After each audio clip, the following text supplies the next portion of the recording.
ಅವಾಗ ಇಂತ ಬೇಕು ನೀವು ಸಾವಯುಕ್ತ ಚೆನ್ನಾಗಿ ನಾನು ಕಾಲೇಜ್ ಪ್ರೈಸ್ ಕೊಡ್ಬೇಕಂತ ನನಗೆ ಅದು ಯಾರು ನಾನು ಅವರ ಹತ್ರ ಇವತ್ತು ಅಭಿನಯ ತಗೊಂಡೆ. ನನ್ನ ಕವನಿಗೆ ಯಾರು ಹೋದ್ರು ಅವರಿಗೆ 1,000ದಿಂದ 10,000 ಅರ್ಥ ಆಯ್ತಾ, ಇಷ್ಟ ಅಂಬರ್ ಕೊಡ್ತಿದ್ದೆ. ನೀವು ಸಾವಾಗಿದ್ದ ಇತ್ರ ಮಾತ್ರ ನಂಗೆ ಇಷ್ಟ ಆದ್ರೆ ಕೊಡ್ತೆ. ಆ ಟೈಮಲ್ಲಿ ಅದ್ರ ದುಡ್ಡು ಜಾಸ್ತಿ ಇದ್ರೆ ಜಾಸ್ತಿ ಕೊಡ್ತೆ, 10,000 ಕೊಡ್ತೀವಿ, ಕಮ್ಮಿ ಇದ್ರೆ 1,000 ಕೊಡ್ತೀವಿ. ಇದು ಕ್ಲಿಯರ್ ಆಗಿರುತ್ತೆ.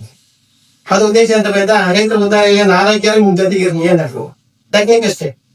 ನಾನು ಓಪನ್ ಆಗಿ ಮತ್ತೆ ನೇರ ನಡೆನುಡಿಯ ಪ್ರವೀಣ ಅಂತ ಮಾಡಿ ರೈತ ನನ್ನ ಪ್ರಕಾರ ಜೀವಿಗಳ ಜೊತೆ ಜೀವಿಸುತ್ತಾ ಅವುಗಳ ಸಂರಕ್ಷಣೆ ಮಾಡುತ್ತಾ ಅದರಿಂದ ಆದಾಯ ಪಡೆಯುವಂತೆ ರೈತ.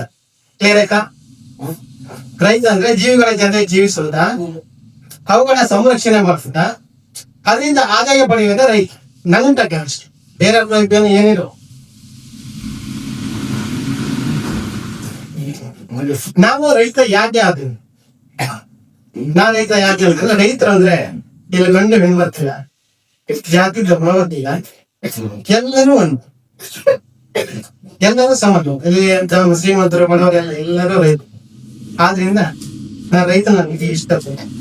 ನಂಗೆ ಎಲ್ಲರೂ ಒಂದು, ನೀವು ಬೇರೆ ಅವ್ರು ಬೇರೆ ಯಾರಿಲ್ಲ. ನಾನು ರೈತನಾಗಿ ಸಂಘಟನೆ ಮಾಡ್ತಿದ್ದಾವೆ, ಅವ್ರು ಇವ್ರಂತ ನಾವೆಲ್ಲ ಎಲ್ಲರಿಗೂ ಸಪೋರ್ಟ್ ಮಾಡ್ತಿದ್ವಿ. ಅವ್ರು ಎಷ್ಟು ಪ್ರತಿ ಕಾಲ್ ಮಾಡ್ರೆ ಮಾತಾಡ್ತೀವಿ. ಇಲಾಖೆಗಿಂತ ಜಾಸ್ತಿ ನಮ್ಗೆ ಕಾಲ್ ಮಾಡ್ತಾರೆ, ನಮ್ದ್ರೆ ಗೊತ್ತದೆ. ಇಲಾಖೆಗಿಂತ ಜಾಸ್ತಿ ನಾಲೆಜ್ ನನ್ನ ಹತ್ರ ಇದೀವಿ. ನೀವು ಕ್ವಶನ್ ಕೇಳಿ ಅಂತ ಹೇಳ್ತಾ ಇದ್ದೀನಿ. ನೀವು ಏನ್ ಕ್ವಶನ್ ಕೇಳಿದ್ರು ಫ್ರೆಶ್ ಬಗ್ಗೆ 2 ದಿನ ಮಾತಾಡ್ತೀವಿ. ಒಂದು ಟಾಪಿಕ್ 1 ಗಂಟೆ ಕೊಟ್ಟರು ಮಾತಾಡ್ತೀವಿ.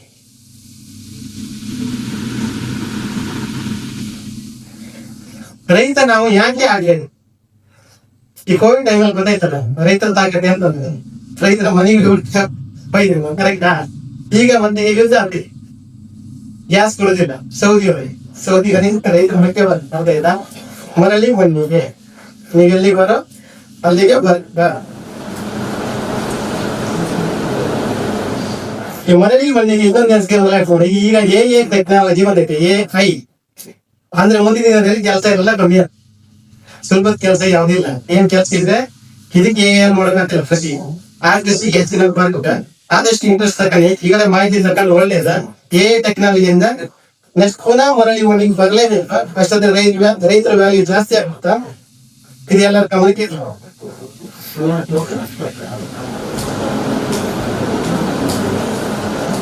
ಕೃಷಿ ಹೇಗೆ ಮಾಡಿದೆ? ನಾನು ಎಕ್ಸಾಂಪಲ್ ಕೃಷಿ ಮಾಡೋತ್ತಿಗೆ ನನ್ನ ಜೀರೋ ಮಂಡಲ ಶಿವನ ಮಂಡಲ ಅಂದ್ರೆ ಎಂತದ್ದು ನಂಗೆ ಅವ್ರ ಚೀಟಿ ದುಡ್ಬೇಕು ಬರಬೇಡಿ. 20 ದಿವಸ ಅದನ್ನ ತಗೊಂಡು ಮಾರ್ಕೆಟ್ ತಗೊಂಡು ಹೋಗಿದ್ದೆ. ಹಾಲೇರಿ ಹಾಲೇರಿ ಮತ್ತೆ ಅದರಿಂದ ಗ್ರೋತ್ ಮಾಡ್ಕೊಂಡು ಬಂದದ್ದು ನಾನು ಕೃಷಿ. ನನ್ನ ಹತ್ರ ಎಂತೆಂತ ಕೃಷಿ ಇತ್ತು. ಕೋಳಿ ಇದೆ, ನಾಟಿ ಕೋಳಿ ಇದೆ, ಮೇಕೆ ಇದೆ, ಜೇನು ಕೃಷಿ ಇದೆ, ಕೃಷಿ ಇದೆ, ಅರಣ್ಯ ಕೃಷಿ ಇದೆ, ವೀಳ್ಯದಲ್ಲಿ ಇದೆ, ಗಾಳಿನುಸಿ ಇದೆ, ತೆಂಗು ಇದೆ, ಅಡಿಕೆ ಇದೆ, ಹಣ್ಣಲ್ಲಿ ಹೆಚ್ಚು ಕಮ್ಮಿ ಒಂದು 100 ವೆರೈಟಿ ಮೇಲೆ ಇದೆ. ಬಾಳೆಹಣ್ಣು 9 ವೆರೈಟಿ ಬಾಳೆಹಣ್ಣು ಇದೆ. ಆಮೇಲೆ ನರ್ಸರಿ ಇದೆ, ಪಪ್ಪಾಯ ಹಣ್ಣು, ಪೈನಾಪಲ್, ಹೀಗೆ ವೆರೈಟಿ ತುಂಬಾ ಕೆಲಸ ಇದೆ. ಅದ್ರ ಜೊತೆ ನನ್ನ ತೋಟದಲ್ಲಿರೋ ಒಳ್ಳೆ ಗಿಡವನ್ನ ನರ್ಸರಿ ಕೂಡ ಮಾಡ್ತಾ ಇದ್ದೆ. ಆಮೇಲೆ ಮೌಲ್ಯವರ್ಧನ ಕಂಪನಿ ಕೂಡ ಇದೆ. ಆಮೇಲೆ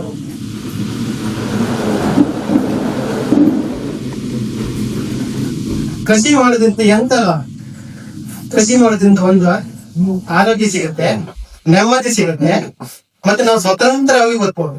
ನಾನು ಇಷ್ಟು ಫ್ರೀಯಾಗಿ ಮಾತಾಡ್ತೇನೆ ಅದು ಕೃಷಿ ತರೋದು. ಬಟ್ ಅದು ಮೇಸ್ತ್ರಿ ಕೈಲಿ ನಿಮ್ ಕೈಲಿ ಈ ತರ ಮಾತಾಡೋಕೆ ಒಬ್ರಿಗೆ ಏನ್ ಬರುತ್ತೆ, ನಾವು ಯಾರಕ್ಕೆ ಬರ್ತೀವಿ ಅದಾಯ್ತಾ. ಬಟ್ ನಮ್ಮ ಲ್ಯಾಂಗ್ವೇಜ್ ಮಾತ್ರ ಪಕ್ಕ ಇದೆ. ಇದಂತ ಮನೆಯಲ್ಲಿ ನಾವು ಇನ್ನೊಬ್ರು ಕೀಳಾಗಿ ಮಾತಾಡೋಕೆ ರೈಸ್ ನಮ್ಗಿಲ್ಲ. ಪ್ರತಿಯೊಬ್ಬರಿಗೆ ಅವ್ರದ್ದೇ ಆದಾಗ ಗೌರವ ಇದೆ. ಪ್ರೈಮ್ ಮಿನಿಸ್ಟರ್ ಇರ್ಬೋದು, ರೈತ ಇರ್ಬೋದು, ಇನ್ನೊಬ್ರು ನಮ್ಗಿಂತ ಕೆಳಗಂತ ಹೇಳೋದಿಲ್ಲ. ಸ್ವಚ್ಛತೆ ಮಾಡೋರಿದ್ರ ಅವ್ರು ನಮ್ಗಿಂತ ಮೇಲೆ ಇರ್ತಾರ. ಅವ್ರು ಸ್ವಚ್ಛತೆ ಇಲ್ಲದ ನಮ್ಮ ಆರೋಗ್ಯ ಇರ್ತಿಲ್ಲ. ಅವರಿಗೂ ಪ್ರೈಮ್ ಮಿನಿಸ್ಟರ್ ಎಲ್ಲರಿಗೂ ಒಂದೇ ಗೌರವ. ಏನಕ್ಕಂದ್ರೆ ಅವ್ರು ಮನ್ಸತ್ತೆ ನನ್ನ ಪ್ರಕಾರ ಅದಾಯ್ತಾ. ಬಟ್ ಯಾಕೆ ಕಮ್ಮಿ ಮಾಡ್ತಾರ ಅದು ತಪ್ಪು. ಸ್ವಚ್ಛತೆ ಮಾಡೋರಿಗೆ ಗೌರವ ಕೊಡ್ಲೇಬೇಕು. ಆಮೇಲೆ ರೈತ ನಿಮ್ಗೆ ಇಷ್ಟ ಬಂದ್ರೆ ಕೊಡಿ, ರೈತ ಗೌರವ ಕೊಡಿ ಅಂತ ನಾನೇ ಹೇಳ್ತೀವಿ. ನಾವು ಗೌರವ ತಗೊಂಡು ನಂಗೆ ಗೊತ್ತಿದ್ವಿ. ಆಮೇಲೆ ಕೃಷಿ ಉದ್ಯಮ ಯಾರು ಮಾಡಬೇಕು? ಕೃಷಿಯಲ್ಲಿ ಲಾಭ ಮಾಡ್ಲಿಕ್ಕೆ ಉದ್ಯಮ ಮಾಡ್ಬೇಕು. ನಾವು ಬೆಳೆದ್ರೆ ಇನ್ನೊಬ್ರಿಗೆ ಕೊಟ್ಟರೆ ಇನ್ನೊಬ್ರು ಲಾಭ ನಾವು ಲಾಭ ತಗೋತಾರೆ. ಎಕ್ಸಾಂಪಲ್ ವಾಂಡೋಳಿ ಕೊಟ್ಟಿರ್ತಲ್ಲ, ಕೆಜಿಗೆ 300 ರೂಪಾಯಿ ಸಿಗುತ್ತೆ. ನನ್ನ ತೋಟದಲ್ಲಿ ಸ್ವಲ್ಪ ಕಮ್ಮಿ ಆಗುತ್ತೆ. ನಾವು ಬೇರೆ ರೈತ ನನ್ನ ಮಾರ್ಕೆಟ್ ಸ್ವಲ್ಪ ಜಾಸ್ತಿ ಇತ್ತು, ಬೇರೆ ರೈತ ಪರ್ಚೇಸ್ ಮಾಡ್ತೆ. 300 ರೂಪಾಯಿ ಕೆಜಿ ನನ್ನ ಹೊಡಿ ಮಾಡಿ ಲೈಕ್ ಮಾಡಿ ಉಪ್ಪು ಹಾಕಿ ಬೇರೆ ಅಂತ ಇಲ್ಲ, ಒಂದು ಬಾಟ್ಲಿ ಹಾಕಿ ಕೊಡ್ತೀವಿ. ಕೆಜಿಗೆ 800 ಚಿಲ್ಲರೆ ಮಾಡಿ ಅದಕ್ಕಾಗಿ 300 ರೂಪಾಯಿ ತಗೊಂಡು 40 ಕಟ್ ಮಾಡಿದ್ರೆ 340 ರೂಪಾಯಿ ಆಯ್ತು, 800 ರೂಪಾಯಿ ಸೇಲ್ ಮಾಡಿ. ನಾನು ಅಂಗಡಿ ಮಾರೋದಾದ್ರೆ ಅವರಿಗೆ ಒಂದು 20% ಕೊಟ್ಟು 800 ರೂಪಾಯಿ 20% ಎಷ್ಟಾಗ್ತದೆ? 160 ರೂಪಾಯಿ ಆಗ್ತಲ್ಲ. ಮಾರ್ಕೆಟಿಂಗ್ ಚೆನ್ನಾಗಿ ಲೆಕ್ಕ ಬರ್ತಿಲ್ಲ ಸರಿನಾ? 160 ರೂಪಾಯಿ ಅಂಗಡಿಯಲ್ಲಿ ಕೊಡು. ಅದಕ್ಕೆ ಎಂತ ಮಾಡ್ತೀನಿ, ಡೈರೆಕ್ಟ್ ಮನೆ ತಲೆ ಬರ್ತೀವಿ. ನಾ ಮನೆ ತಗ ಖರ್ಚು ಕೊಟ್ಟರೆ ಖರ್ಚಾಗೋದು 20 ಇಂದ 30 ರೂಪಾಯಿ ಕರೆಕ್ಟಾ? ಲಾಭ ನನಗೆ ಸಿಕ್ತಾ? ಇನ್ನೊಬ್ರು ಅಂತ ನೋಡಿದ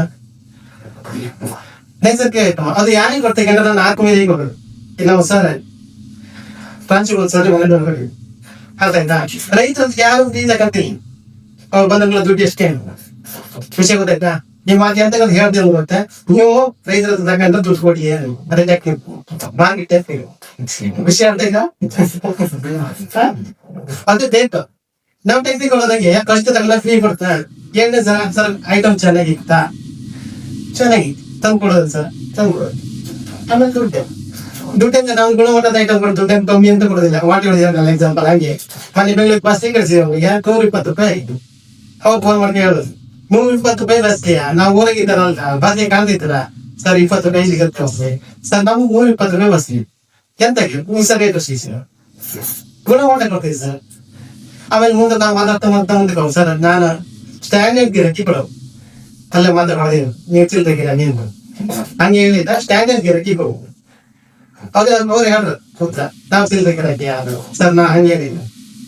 ನಾನು ಐಟಮ್ ಕೊಟ್ಟರೆ ಯಾರು ದುಡ್ಡು ಕೇಳ್ತಿಲ್ಲ, ಎಷ್ಟು ಟೋಟಲ್ ಅಮೌಂಟ್ ಅದು ಹೇಳ್ತಾರೆ. ಹಾಕಿದ್ರೆ ನಾ ಹೇಳ್ದೆ ಗೂಗಲ್ ಪೇ ಮಾಡ್ತಾರೆ ಅಷ್ಟೇ ಯಾವಾಗ ಅದಾಯ್ತಾ? ಮಾರ್ಕೆಟಿಂಗ್ ಅಂದ್ರೆ ಮಾರ್ಕೆಟಿಂಗ್ 10 ವರ್ಷ ಎಕ್ಸ್ಪೀರಿಯನ್ಸ್ ಇದೆ ನಾವು ಅದನ್ನ ಯೂಸ್ ಮಾಡ್ಕೊಂತ ಮಾರ್ಕೆಟಿಂಗ್ ಬಗ್ಗೆ